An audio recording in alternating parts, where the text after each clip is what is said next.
Ahora en el tema que dominó la escena local, el ámbito político, judicial. La designación por parte del Senado, la aprobación al pliego enviado por el gobernador de María Teresa Day para ocupar un cargo en la Suprema Corte de Justicia y una jugada rápida que sorprendió a propios y a extraños del propio gobernador, haciéndola jurar en el medio de una discusión jurídica, constitucional y demás cuestiones en donde la política dice presente en cada rincón, Marcelo. Bueno, deben haber pasado un par de horas desde que comenzó el procedimiento en el Senado, donde hay que recordar solamente fue el oficialismo y sus aliados, el senador Bonarrico, fueron 23 bolillas a favor de la nominación y designación de Teresa Day en la Suprema Corte de Justicia, con el vacío político que le hizo toda la oposición. Y después, esto que alrededor de las 13, un ratito antes de las 13, dábamos cuenta de lo que iba a suceder en la Casa de Gobierno, donde el gobernador le tomaba juramento a la nueva integrante, un nuevo miembro del más alto Tribunal de Justicia de la provincia. Parece una ironía todo esto, porque una decisión política que vuelve a judicializarse. Parece una ironía y a veces hasta es gracioso, porque en la misma política van a escuchar muchas veces decir a políticos importantes, dirigentes de mucha trayectoria en Mendoza, decir por qué estas cuestiones de la política y hasta incluso a miembros de la justicia, decir terminan en la justicia. Y ellos no hacen nada o hacen muy poco para evitar este tipo de cuestionamientos que ponen más o menos en jaque a las instituciones. Instituciones de una Mendoza que siempre sacó chapa de ser muy institucional por sobre todas las cosas. Es decir, prácticamente la República aquí funciona, ¿no? Es decir, el Poder Ejecutivo por un lado, el Poder Legislativo por el otro, con buen control político institucional y una justicia. Las alternancias políticas. Alternancia que tenemos prácticamente la misma cantidad de años gobernando para un partido y otro desde el 83 de esta parte. Parece el mundo ideal, pero no es tanto. No es tanto. A ver, comencemos a desandar el camino. Poné las imágenes del Senado, un Senado absolutamente diferente a lo que nos tiene acostumbrado, atravesado por la pandemia, con esto de bolillas blancas, con como vos indicabas, una oposición encabezada por el justicialismo que dijo, en esta no estamos. Bueno, a ver, ¿qué pasó con todo esto? Días atrás, hacemos una cronología muy rápida. Por favor. Teresa Day fue nominada al cargo que dejaría y ya dejó Jorge Nanclares como uno de los integrantes de la Suprema Corte de Justicia. Una mujer llegaba y llega a la Suprema Corte de Justicia después de Aida Kemmelmacher de Carluche. ¿Qué pasó? Inmediatamente y de forma rápida la oposición plantea no está cumpliendo con los requisitos. Porque Alejandro Pérez Walde, un ex integrante del más alto Tribunal de Justicia de historia radical, planteaba y también estuvo de alguna manera enemistado políticamente con el gobierno de Alfredo Cornejo, es el primero en plantear que no estaba cumpliendo con los requisitos institucionales y objetivos constitucionales María Teresa Day para llegar al más alto tribunal. Rápidamente toma esos argumentos la oposición y hace un par de planteos en la justicia. Una cautelar, por un lado, que ha quedado, ya lo vamos a analizar, pero prácticamente en situación abstracta, sin sentido, después de lo que sucedía con la jura de María Teresa Day. ¿Cuál es el argumento más importante que anunciaba en su momento, denunciaba Pérez Walde y del que se tomó la oposición? Que no cumplía 10 años en el ejercicio de la abogacía, en la justicia, María Teresa Day, o 8 años, son una cosa o la otra, como magistrada. Bueno, comenzó la discusión, el pliego se confirmó y se ratificó en el Senado hasta que llegó el momento de la decisión del Senado en medio de todas estas discusiones político-judiciales que ensombrecieron un poquito la situación institucional de Mendoza. Y cuando nadie lo preveía, al menos en el cortísimo plazo, el gobernador dice, doctora, venga, vamos a tomarle juramento, sí, bloqueando parte de la estrategia jurídica de la oposición y en este acto. A ver, escuchemos. Si así no lo hicieres, que Dios y la patria se lo demanden. Pocos lo sabían, era una carta que, según tengo entendido, Marcelo, la tenía bien guardada el propio gobernador. Sí, fue una jugada inesperada y sorpresiva y lo anunciaba a través de un tuit, que también lo vamos a ir viendo antes de escuchar las voces de algunos de los protagonistas. El gobernador lo anunciaba a través de este tuit, que estamos viendo tras la aprobación del pliego en la Cámara de Senadores. Le tomé juramento a la doctora Teresa Dey, no se había anunciado esto. Es la primera, hace mucho que no pasa esto, yo no recuerdo que haya pasado, quizás se me haya pasado por alto, pues yo no recuerdo que haya sucedido esto. Como ministra de la Suprema Corte de Justicia se hace generalmente un gran acto donde se invitan hasta los familiares de quien va a asumir y demás. Ahí hubo intendentes del palo, del oficialismo, del Gran Mendoza, autoridades legislativas, y estaba el doctor Jorge Nanclares, ahí lo estamos viendo. ¿Me dejas? A un costado, dale. Un poquito le doy la bienvenida a Jorge Hirbrand. ¿Por qué Nanclares en esta historia resulta ser un elemento clave para que el gobernador avance rápidamente? Porque Nanclares tiene un cambio de actitud de aquella primera renuncia que había presentado. Jorge, contanos, por favor. Buenas noches. ¿Qué tal? Buenas noches, ¿cómo andan? Sí, a ver, es lo que estaba contando recién Marcelo. Nadie lo esperaba esto, porque básicamente Teresa Dey viene a ocupar el lugar que deja vacante Jorge Nanclares, que había presentado su renuncia hace un mes aproximadamente y que no estaba condicionada a nada, pero sí estaba sujeto a la primera liquidación jubilatoria que recibiera Nanclares. Básicamente no se quería quedar sin sueldo, es decir, el último sueldo, al siguiente, cobraba la jubilación. De un momento para el otro, Nanclares cambia de actitud, presenta una renuncia, dice que ya está todo acordado, una segunda renuncia, viene a ser una segunda renuncia, que ya está todo acordado y que se va sin más novedades que la liquidación final. Esto, hecho, pero de manera express, como explicaban ustedes, permite que una vez aprobado en el Senado el pliego de Teresa Dey, pueda ir a que le tomen el juramento y directamente asumir como nueva integrante. Dame un minutito, Jorge. Dame un minutito, porque voy a volver contigo para seguir la historia judicial. Pero ahora nos vamos a meter en la historia política, Pero ¿sabés Marcelo? qué dicen? Sí. Que ahora está cobrando las vacaciones no gozadas. el último sueldo, y el mes que viene ya está cobrando la jubilación. Porque estaba acordada la jubilación, sí. solamente quedaba una cuestión de forma. Pero eso es lo que dicen. Ahora Jorge nos espera. Metámonos en la primera entrevista. Bueno, ¿qué dice Jalif y Víctor Ibáñez? Defienden esta designación, lo que ocurrió en el Senado y la jura. Escuchá. Sí, bueno, la doctora María Teresa Dey, el señor gobernador de la provincia, le ha tomado juramento en su calidad de nueva miembro de la Suprema Corte de Justicia de Mendoza, después que en la Cámara de Senadores se llevara adelante la sesión secreta donde se corresponde prestar acuerdo, y cerrándose así el proceso, digamos, que la Constitución de la provincia de Mendoza establece como el que corresponde para la designación de los ministros de la Corte. No hay ningún senador que ha impugnado los pliegos, los 4 pliegos. Significa que las impugnaciones que se han dado en el ámbito periodístico y o judicial, no en el recinto del Senado, no en la Cámara de Senadores como deberían ser. Para mí esto es irreversible. La doctora Dey cumplió los requisitos. Es un proceso que la Constitución solo le da al Poder Ejecutivo y Legislativo. Al Poder Ejecutivo para que mande la propuesta, y el único al cual autoriza la Constitución a revisar los requisitos de los propuestos es a la Cámara de Senadores. A ningún otro órgano. No hay un solo artículo en la Constitución donde se establezca que otro poder puede intervenir en este proceso. Ahora uno de los principales referentes del partido que gobierna la provincia de Mendoza en la legislatura. ¿Pero qué dice Dey? Esto, lo que vas a escuchar ahora. Por esta nueva responsabilidad que tengo que asumir en este momento.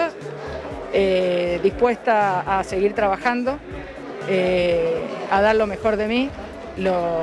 Para mí lo más importante es poder trabajar para que el Poder Judicial se acerque a la gente, ¿sí? Que la gente sienta que satisface sus necesidades, ¿sí? Eso para mí va a ser una meta y no voy a descansar hasta obtenerla. Fue parte también de lo que dijo en aquella audiencia pública en donde se presentan las adhesiones y las impugnaciones, ¿no? Como parte de este eje de discurso. Y eso se pone a trabajar, ya es una integrante más de la justicia. De la justicia y de la Suprema. El justicialismo está recontra recaliente, por decirlo de alguna manera más elegante, ¿no? Sí, y no se sabe muy bien, se confirmará mañana o pasado, ya lo veremos con el transcurso de las próximas horas, ¿qué va a hacer ante la justicia? Si va a seguir con esta estrategia de decir y de pedirle al más alto tribunal, en este caso a la Corte, precisamente el lugar que va a integrar Teresa Dey, que si cumple o no cumple con los requisitos. Para el justicialismo no cumple. Y Lucas Gilardo, uno de los referentes del peronismo, del kirchnerismo en el Senado, lo manifestaba de esta manera. Bueno, creo que lo que ha sucedido hoy es triste para la provincia de Mendoza.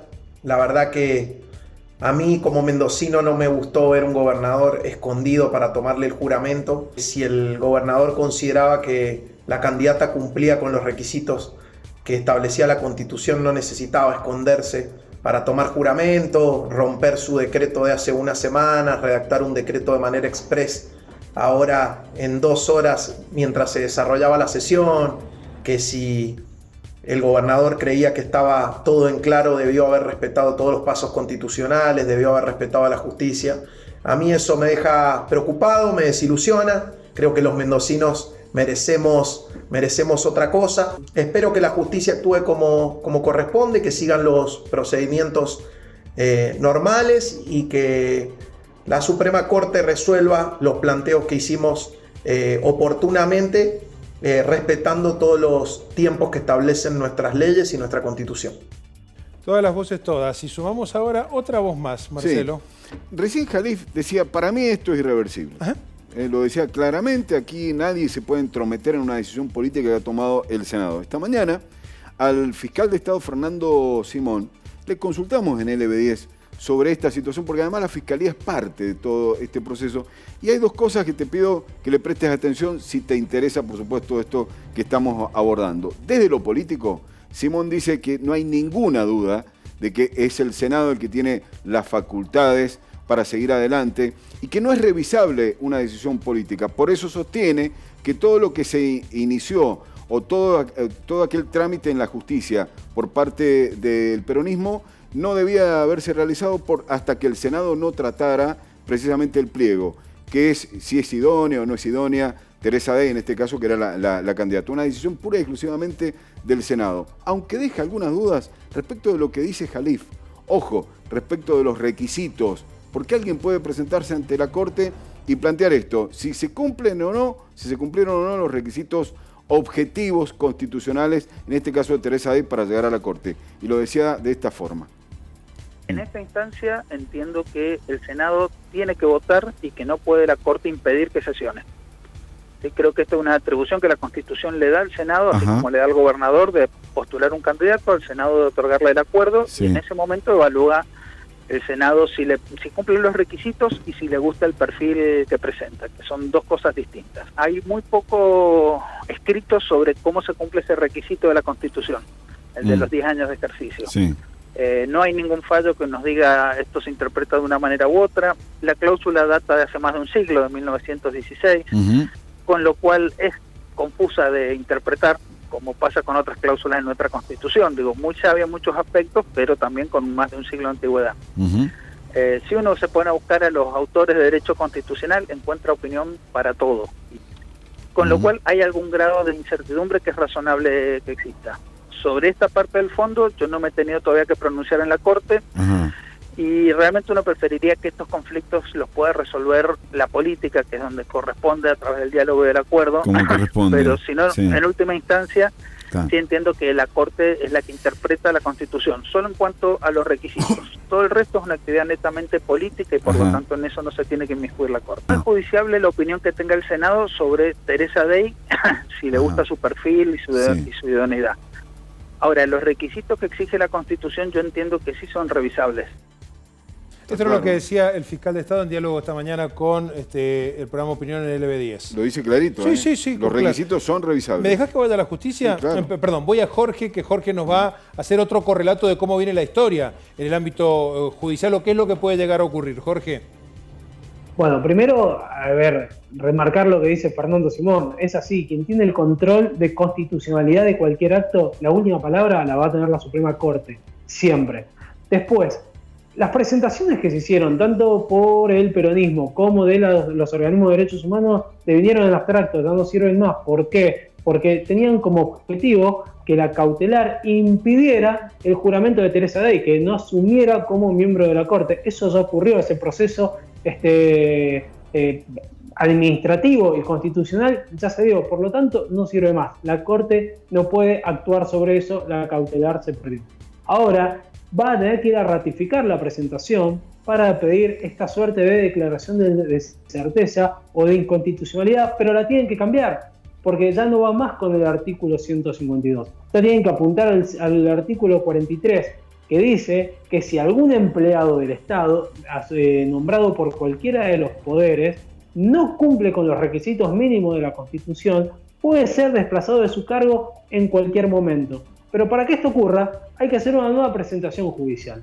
Y para hacer una nueva presentación judicial, obviamente no la van a hacer ni mañana, ni pasado, ni dentro de los próximos 15 días, porque ya está de turno de la Sala 1 de la Corte, que es la que tiene una mayoría, según entiende la oposición, que tiene un poco más de empatía, ¿sí?, con el oficialismo. Es decir, es la sala donde está Dalmiro Garay, Pedro Llorente y Julio Gómez. Los primeros dos, según señalan, ¿sí?, podrían fallar a favor de la postura que tiene el oficialismo, que insiste que Teresa Day cumple con el requisito constitucional, porque la interpretación que hacen del famoso artículo 152 indica que su periodo como empleada, como secretaria y como coordinadora de la Procuración de la provincia, también lo hizo ejerciendo como abogada y ejerciendo el derecho.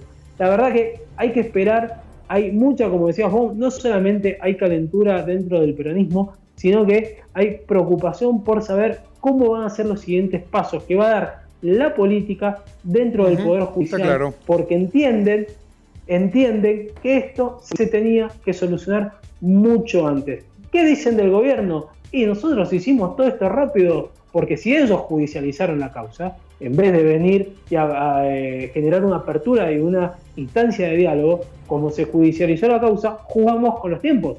La cautelar, el periodo de vencimiento, el perentorio para que la Sala 2 de la Corte se expidiera sobre la cautelar, vencía el jueves, ¿sí? Y todo indicaba que podía llegar a trabar el juramento, y la posterior nombramiento de el agradecerte también la claridad con la cual estás explicando cuestiones eminentemente técnicas y un aporte desde lo estrictamente personal, sabiendo muy poco de política y de leyes.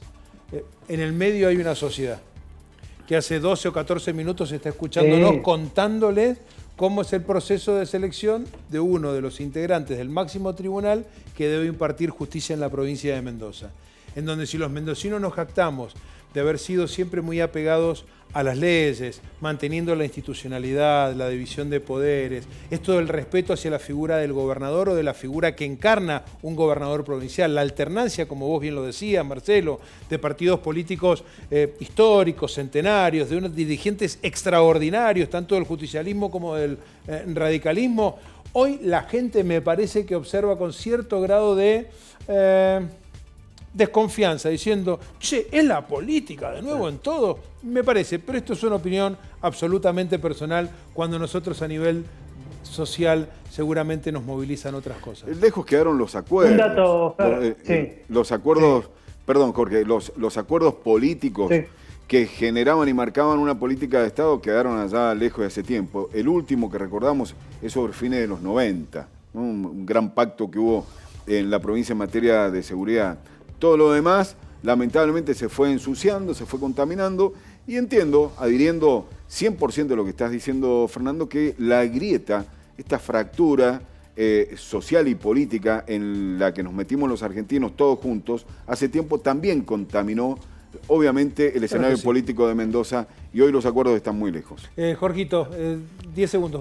Una aclaración, Fer, que sí, muy rápido. Todos se preguntan por qué la Sala 2 de la Corte no actuó antes de la votación. Porque si tenía tiempo, si lo hubiese hecho, ahí probablemente hubiese salido una denuncia contra los jueces que hubiesen votado, porque se hubiesen ahí sí metido en poderes y en facultades que son propias, en el primer caso del Poder Ejecutivo y después del Poder Legislativo. Gracias, Jorge. Un abrazo grande.